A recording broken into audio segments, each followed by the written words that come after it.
কুরবানি আসলে কুরবানির যে আসল রূপ সেটা বরবাদ করে দিয়ে কে কার কাছ থেকে বড় গরু আর ছোট গরু কিনতে পারে সামগ্রিক জীবনের মধ্যে। এরপরে আমাদের মধ্যে কিছু ভাই এই পরিস্থিতি দেখে তারা ডিপ্রেসড হয়ে গেছে, হতাশ হয়ে গেছে। তারা কি করলো?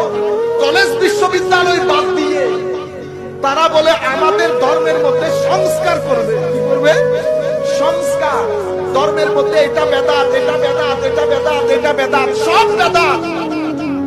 ধর্মের মধ্যে আর কোনো হাকিকত নাই।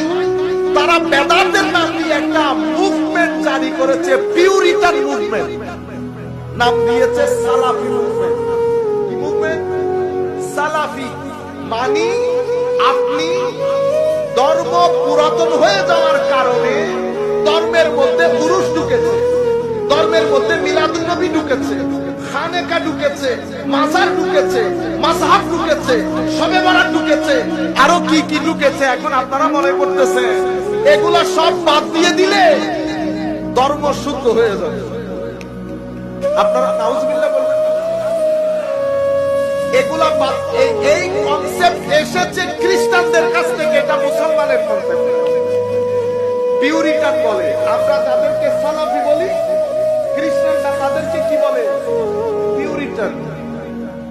এখানে আপনি সালাফি মুভমেন্ট বলেন, ওখানে পিউরিটান মুভমেন্ট বলে। মানে খ্রিস্টান ধর্মের মধ্যে অনেক কিছু ঢুকে গেছে, পাদ্রীরা অনেক কিছু ঢুকাই দিছে।